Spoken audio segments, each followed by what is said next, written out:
Linda Thompson regretted bringing her son to the Elvis concert. 3-year-old Tommy was overexcited, out of control, bouncing in his seat like he'd had 10 candy bars for dinner. When Elvis invited him on stage, Linda's stomach dropped. She had a bad feeling, and then her worst fear came true. Tommy bit Elvis's arm, hard, so hard that Elvis's face twisted in pain. Linda shot to her feet in horror. "I'm so sorry. I'm so sorry," she screamed. Security was already moving toward Tommy to pull him away, but Elvis held up his hand and said something that would change Linda's life forever. This is the story of the day. A 3-year-old bit the king of rock and roll, and why Elvis's response turned an embarrassing disaster into one of the most touching moments of his entire career. Tommy Thompson was not an easy child. Linda would be the first to admit it. At 3 years old, he was what people politely called spirited,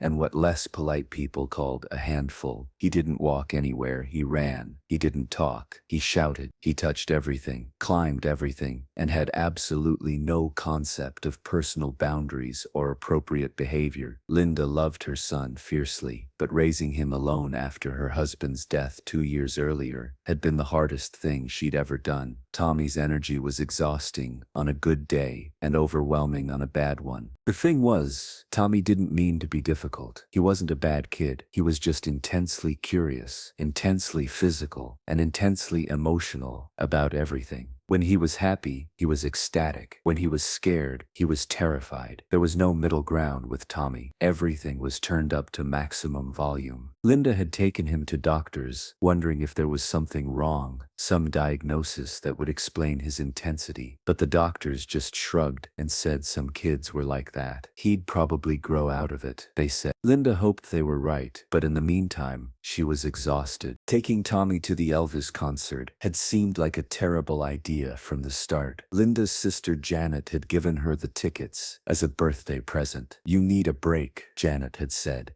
"You need to do something fun for yourself. Take Tommy. He'll love it." Linda had tried to explain that Tommy at a concert was a recipe for disaster. He couldn't sit still. He couldn't be quiet. He'd probably have a meltdown in the middle of the show. But Janet had insisted. "It'll be fine," she'd said with the confidence of someone who didn't have to deal with Tommy's intensity on a daily basis. "Kids love music. He'll be entertained." So Linda had given in, mostly because she couldn't remember the last time she'd done something fun for herself. She'd loved Elvis since she was a teenager. She'd dreamed about seeing him perform live, and the tickets were for the 3rd row at the Las Vegas Hilton, seats that people would kill for. How bad could it really be? She'd prepared as much as she could. She'd made sure Tommy napped that afternoon, so he wouldn't be overtired. She'd fed him a good dinner, nothing with too much sugar. She'd talked to him about concert behavior, about sitting still and being quiet. Tommy had nodded along, seeming to understand, but Linda knew from experience that understanding and actually following through were two very different things for her son. When they arrived at the Las Vegas Hilton on June 17, 1974,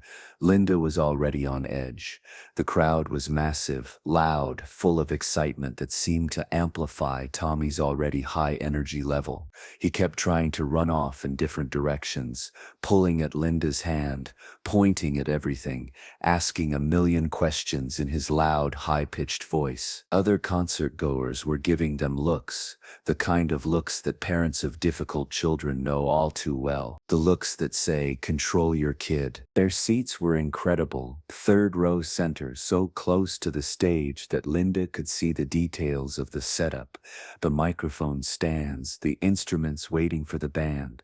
Tommy was fascinated by everything, but in a chaotic, unfocused way. He kept standing up in his seat, trying to see over the people in front of him, asking, "When is Elvis coming? Is he here yet? Where is he?" over and over, despite Linda's repeated answers. When the lights went down and Elvis finally walked out on stage, the crowd erupted. The screaming was so loud it was almost painful. Tommy, startled by the sudden noise, grabbed Linda's arm tightly. For a moment, Linda thought maybe he'd be scared, maybe he'd want to leave, and part of her almost hoped for it. But then Elvis started singing "C.C. Rider," and Tommy's fear transformed into something else entirely: fascination. He stood on his seat, staring at Elvis with an intensity that matched his personality. "Mama, who is that?" he asked, even though Linda had told him a dozen times. "That's Elvis, honey," Linda said. "He's a singer." Tommy watched, mesmerized, as Elvis moved across the stage with that famous charisma that had captivated millions. For the first 30 minutes of the show,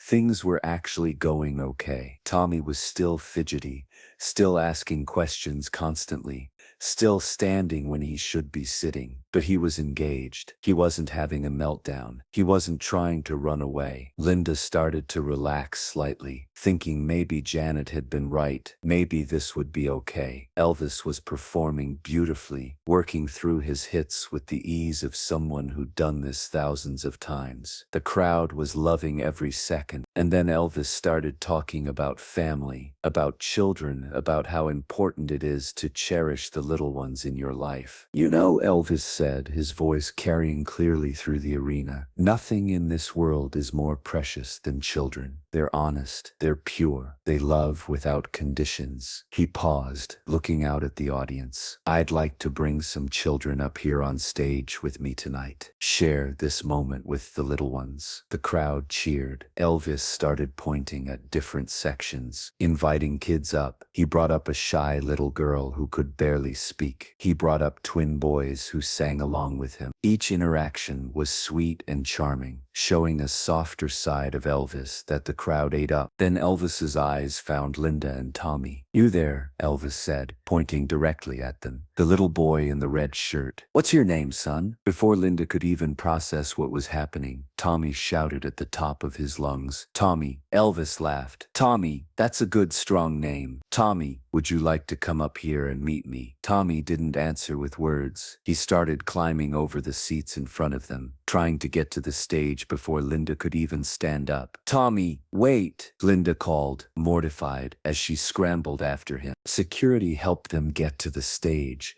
though Tommy was moving so fast and erratically that they could barely keep up with him. Linda's heart was pounding. This was a mistake. This was going to be a disaster. She knew her son, knew his intensity, knew that he had no sense of appropriate behavior. But it was too late now. They were being led onto the stage, into the bright lights, in front of 16,000 people. Tommy was practically vibrating with excitement, making strange humming noises, his hands flapping at his sides, the way they did when he was overstimulated. Elvis walked over to greet them. Up close, he was even more impressive than he looked from the audience. He wore a white jumpsuit covered in jewels that caught the light with every movement. His presence was commanding, but also warm. "Well, hello there, Tommy," Elvis said, kneeling down to get on the boy's eye level. "And hello to you too, ma'am. Are you Tommy's mama?" Linda could barely speak. "Yes, I'm Linda. I'm so sorry. He's very excited. He's not usually, well, actually, he is usually like this. I'm sorry." Elvis smiled kindly. "Nothing to apologize for. I like kids with energy. Shows they're full of life." He turned his attention back to Tommy. "Tommy, do you like music?" Tommy was staring at Elvis with an intensity that made Linda nervous. He wasn't answering, just staring, his little body tense. Linda recognized the signs. He was overwhelmed. Too much stimulation, too much excitement, too many people watching. "Tommy, honey," Linda prompted gently. "Elvis asked you a question." But Tommy wasn't processing words right now. He was in sensory overload. Elvis, not understanding what was happening, reached out to put a friendly hand on Tommy's shoulder. And that's when it happened. Tommy, feeling touched when he was already overstimulated, reacted on pure instinct. He grabbed Elvis's arm and bit down. Hard, really hard. Elvis jerked back, his face contorting in pain. "Ah!" he exclaimed. The bite had been hard enough to hurt, hard enough that Elvis instinctively tried to pull away, but Tommy, now in full panic mode, bit down harder, his little teeth sinking into Elvis's arm through the thin material of the jumpsuit. The arena fell into shocked silence. 16,000 people watching a 3-year-old child bite Elvis Presley. The band stopped playing. The backup singers stood frozen. Nobody knew what to do. Linda lunged forward, trying to pull Tommy off. Tommy, no, let go. Oh my God, I'm so sorry. Tommy, let go right now. But Tommy was locked on, his teeth clenched, his eyes squeezed shut. When he got like this, scared and overstimulated, he couldn't process commands. He was in pure survival mode. Security guards rushed onto the stage. One of them grabbed Tommy around the waist, trying to pull him away from Elvis, but that just made Tommy bite down harder.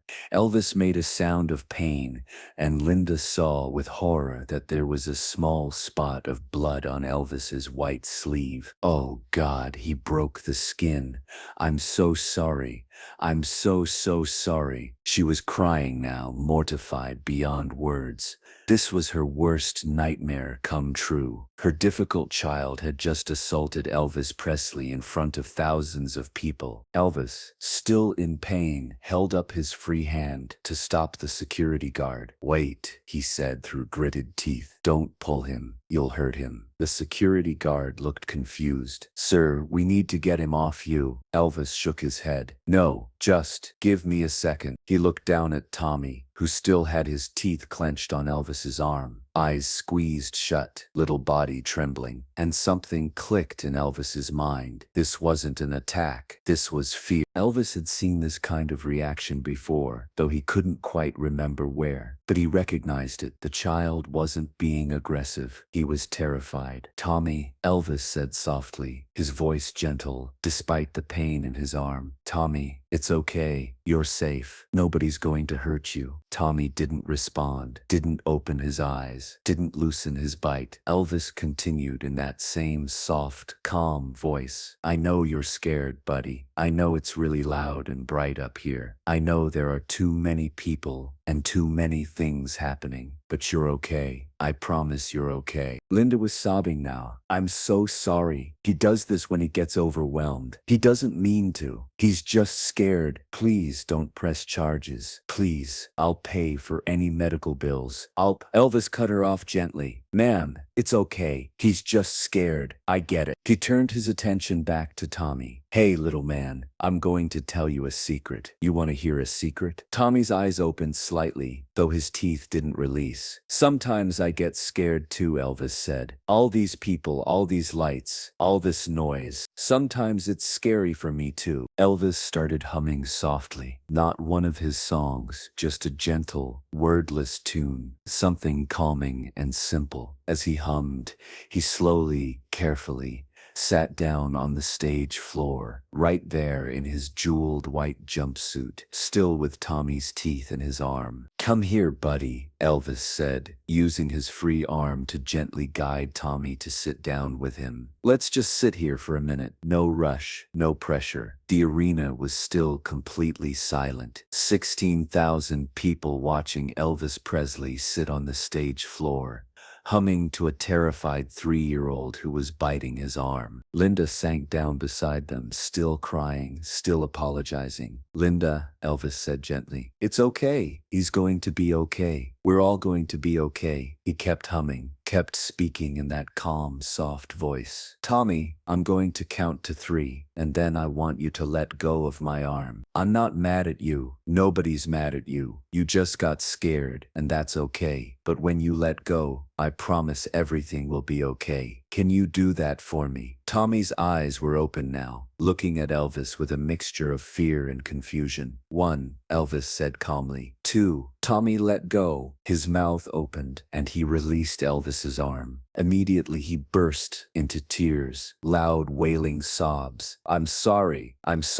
he cried, though it came out garbled through his tears. Linda reached for him, but Elvis was faster. He wrapped his arms around the sobbing child and pulled him close. Hey, it's okay, Elvis said, rocking Tommy gently. You're okay. I'm okay. Everything's okay. He looked at his arm where Tommy had bitten. There were clear teeth marks and a small amount of blood, but nothing serious. See, I'm fine. You didn't hurt me that bad. Tommy was still crying, but his sobs were quieting as Elvis held him. I got scared, Tommy managed to say. I know you did, Elvis said. It's really scary up here with all these people, isn't it? Tommy nodded against Elvis's chest. I thought you were going to grab me, he said. Elvis understood then. The touch had triggered something in the overwhelmed child. I'm sorry I scared you, Elvis said. I should have asked before I touched you. That's my fault, not yours. Linda was still crying, but now from relief and gratitude rather than horror. You're not pressing charges or anything. Elvis looked at her with genuine confusion. Press charges against a scared 3-year-old? Of course not. He turned to address the crowd, still holding Tommy. Ladies and gentlemen, I want to tell you something important. This little boy didn't do anything wrong. He got overwhelmed and scared, and he reacted the way scared kids sometimes do. That's not bad behavior. That's just being human. The crowd started to applaud, but Elvis held up his hand. I'm not done. The applause quieted. How many of you have kids? He asked. Thousands of hands went up throughout the arena. And how many of those kids have ever done something unexpected when they got scared or overwhelmed? Almost all the hands stayed up. Elvis nodded. Exactly. Kids aren't little adults. They don't always know how to handle big emotions. And you know what? That's okay. He adjusted Tommy in his arms so the boy could see the crowd. Tommy, look at all these people. Every single one of them has been scared before. Every single one of them has done something they wish they could take back. You're not alone in that. Tommy peeked at the crowd, still sniffling. I bit you, he said quietly. You did, Elvis agreed. And you know what? I forgive you, because I understand you were scared. He looked up at the audience. That's what we're supposed to do as adults. We're supposed to understand. We're supposed to help kids feel safe, not make them feel bad for being scared. Elvis stood up, still holding Tommy. Linda, can I do something? I'd like to keep Tommy up here for a little while longer, if that's okay with you and with him. Linda looked at Tommy, who was calmer now, his face pressed against Elvis's shoulder. Tommy, honey, do you want to stay up here with Elvis? Tommy nodded slowly. Elvis smiled. Good, because I want to show you something. I want to show you that this stage isn't scary. These people aren't scary, and I want you to help me sing a song. Elvis walked over to his piano and sat down, settling Tommy on his lap. Boys, he said to his band, let's do Love Me Tender. Nice and slow, the band started playing the familiar opening. Elvis sang the first verse in his beautiful voice, and Tommy sat perfectly still listening. When Elvis got to the chorus, he looked down at Tommy. You want to sing with me? Tommy shook his head. That's okay, Elvis said. You just sit here then. Just listen. As Elvis sang, something beautiful happened. Tommy, who moments ago had been so overwhelmed he'd bitten someone, began to relax. His breathing slowed. His body stopped trembling. He leaned against Elvis, feeling safe for the first time since stepping onto that stage. The song became a lullaby, Elvis's voice wrapping around the frightened child like a blanket. By the time the song ended, Tommy was almost asleep, exhausted from the emotional intensity of the last 20 minutes. The crowd gave them a standing ovation, but it was quiet, respectful, understanding that they were witnessing something more than just a performance. Elvis carried Tommy to the edge of the stage where Linda was waiting. I think somebody's had enough excitement for one night, Elvis said with a gentle smile. He handed Tommy to Linda, who took her son with tears streaming down her face. I don't know how to thank you, she said. You didn't have to be so kind. Most people would have been furious. Elvis shook his head. I've got a daughter. I know kids. They're not trying to be difficult. They're just trying to figure out how to exist in a really big, confusing world. Sometimes they need help with that. Before Linda could respond, Elvis did something unexpected. He took off one of his famous scarves and tucked it into Tommy's hand. You keep that, little man, and whenever you feel scared or overwhelmed, you hold on to that and remember that it's okay. Everybody gets scared. Everybody has moments where they don't know what to do. That's part of being human. Tommy, mostly asleep now, clutched the scarf tightly. Elvis then turned to Linda. And you, Mama, I want you to know something. You're doing a great job. That boy is lucky to have someone who loves him as much as you do." Linda could barely speak through her tears. "Thank you. Thank you so much." Elvis helped them off the stage, making sure they got back to their seats safely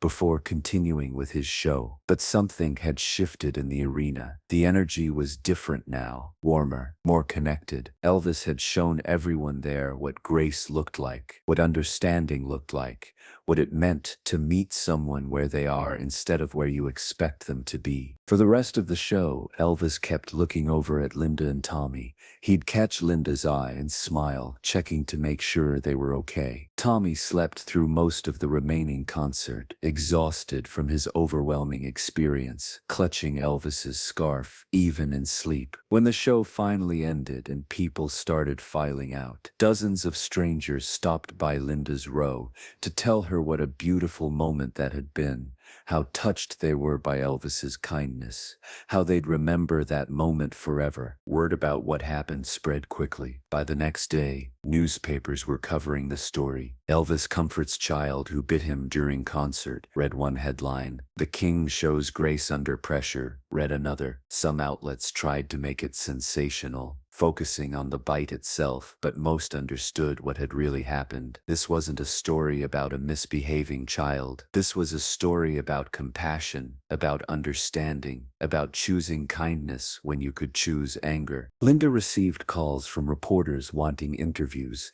but she declined most of them. She did agree to speak with one local paper, mainly because she wanted to make sure people understood what had really happened. "Elvis could have had us thrown out," Linda told the reporter. "He could have been angry. He could have made my son feel terrible about himself. Instead, he took the time to understand what was really going on. He saw a scared little boy, not a bad kid. That's a gift." The reporter asked about Tommy's behavior, whether he had any diagnosed conditions. Linda explained that doctors had said he was just an intense kid, that he'd probably grow out of it, but she mentioned that she'd been struggling, trying to manage his intensity on her own, often feeling like she was failing as a mother. "What Elvis did that night," Linda said, "was give me permission to be okay with having a difficult child. He showed me that Tommy's intensity wasn't a flaw that needed to be fixed. It was just part of who he is." The story resonated with parents across the country. Linda started receiving letters from other mothers dealing with intense or difficult children, thanking her for speaking out, thanking Elvis for showing compassion. One letter particularly touched her. It was from a woman whose son had autism before that diagnosis was widely understood or accepted. "Watching Elvis respond to your son with such patience and understanding gave me hope," the woman wrote. "It showed me that not everyone will see my son as a problem. Some people will see him as a child who needs understanding." Elvis didn't talk much about the incident publicly, but those close to him said it affected him deeply. Joe Esposito, Elvis's road manager, later revealed in his memoir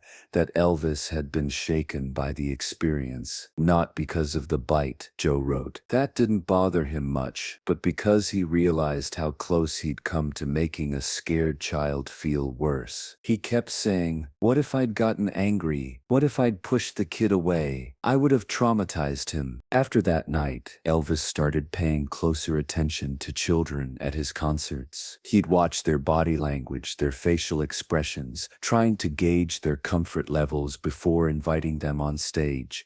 He'd ask parents first if their child would be okay with coming up. He'd give kids the option to say no without pressure. Elvis learned something important from Tommy, Charlie Hodge said in an interview years later. He learned that good intentions aren't enough. You have to pay attention to what people actually need, not what you think they need. The bite mark on Elvis's arm took a few days to heal. He showed it to friends backstage, not with anger but with a kind of wonder. "That little guy was really scared," Elvis would say. "I mean really, truly terrified, and nobody noticed until he bit me. That's on us as adults. We're supposed to see when kids are struggling." He started incorporating that message into his stage stage banter, talking about the importance of really seeing children, really listening to them, not just expecting them to fit into adult expectations. Priscilla Presley, though divorced from Elvis by this time, heard about the incident and called him. "You did the right thing," she told him.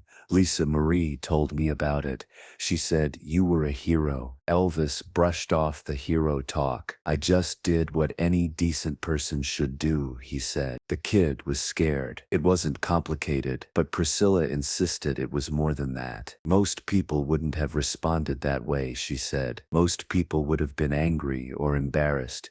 You chose compassion. That mattered." Tommy Thompson grew up to be a successful child psychologist. In interviews he gave as an adult, he credited that night with Elvis as a turning point in his life. "I don't remember every detail," Tommy admitted. "I was only 3, but I remember the feeling. I remember being terrified, and then I remember feeling safe. Elvis made me feel safe, even after I'd hurt him." That's powerful. Linda kept Elvis's scarf in a frame on the wall of their home.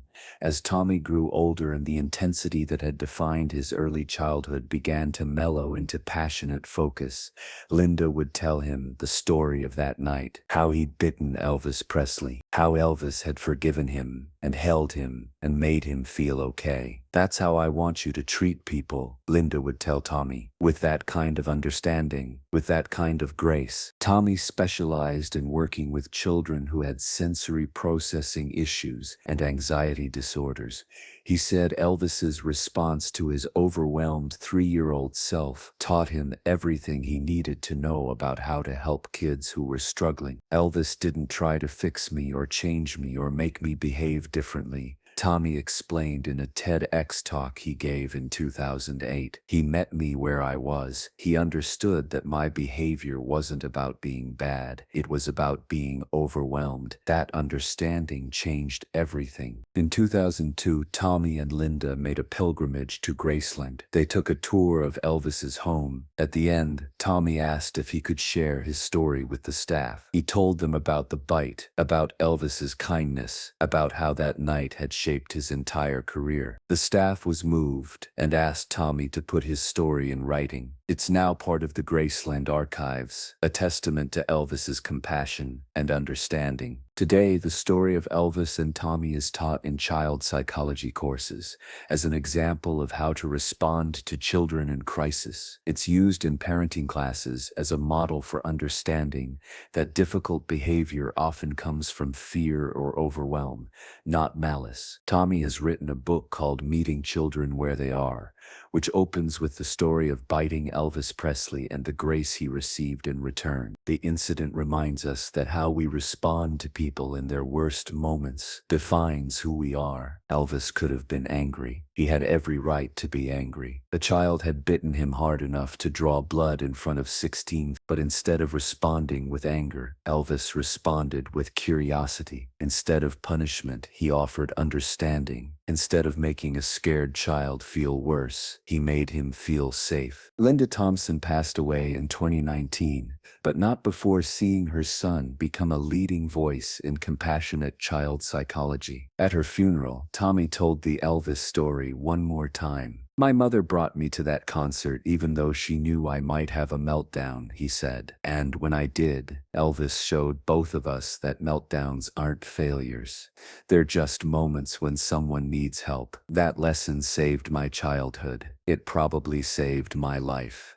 And it's the lesson I've dedicated my career to teaching others." The bite mark healed, the embarrassment faded, but the kindness lasted forever. That's the real legacy of that night in Las Vegas, when a 3-year-old bit Elvis Presley and Elvis responded, not with anger but with grace, not with punishment but with understanding, not with rejection but with acceptance. If this story touched your heart, hit that subscribe button and give us a thumbs up. Share this video with someone who needs to hear about the power of responding with compassion instead of anger. Have you ever had a moment when someone showed you unexpected grace? Tell us your story in the comments. And don't forget to ring that notification bell for more untold stories about the moments that reveal our true character.